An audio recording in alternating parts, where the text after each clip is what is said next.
আপনারা দেখছেন বার্তা এক নজর। হুগলির কোন্নগরের কানাইপুরে এক মুক ও বধির নাবালিকাকে অপহরণের অভিযোগ উঠল এক যুবকের বিরুদ্ধে। এই ঘটনাকে কেন্দ্র করে গতকাল সকাল থেকে উত্তপ্ত হয় কোন্নগর কানাইপুর অঞ্চল। ঘটনা সূত্রে জানা যায় ওই নাবালিকা একটি প্রতিবন্ধী স্কুলের ছাত্রী। স্থানীয়দের অভিযোগ, মঙ্গলবার বিকেলে এলাকার এক যুবক ওই নাবালিকাকে ডেকে নিয়ে যায়।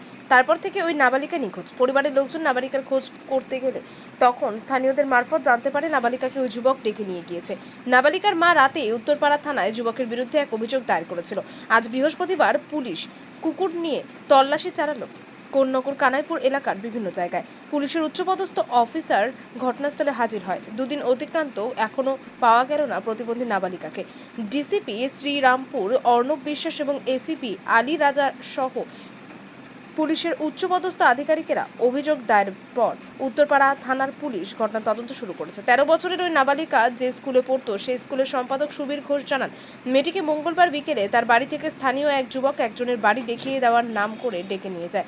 তারপর থেকে ওই নাবালিকা কোনো খোঁজ পাওয়া যায়নি। যদিও পুলিশ সূত্রে খবর, মেয়েটি এর আগে 2-1 বাড়ি থেকে চলে যায়। এখন কি হয়েছে মেয়েটির সাথে তা আমরা তদন্ত করে দেখছি।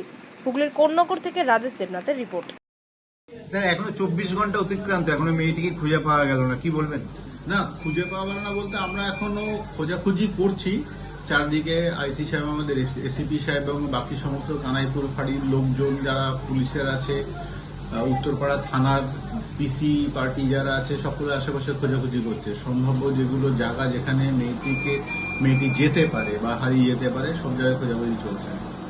স্যার, এখনো দেখা যাচ্ছে যে বাড়ির লোক এখন এখানে কান্নাকাটি করছে, আপনারা কতটা আশ্বাস দিতে পারবেন? না, আমরা খোঁজাখুঁজি করছি। এখানকার যারা প্রত্যক্ষদর্শী বা অ্যাভেলেবেল সিসিটিভি ক্যামেরা, সেইগুলো সমস্ত ছানবিন করা হচ্ছে এবং পাড়ার যারা লোকজন আছে তাদেরকেও বলা হয়েছে যদি কেউ কিছু দেখে থাকে তাদের কথার লিড থেকেই আমরা খুঁজে পাবো আশা করছি।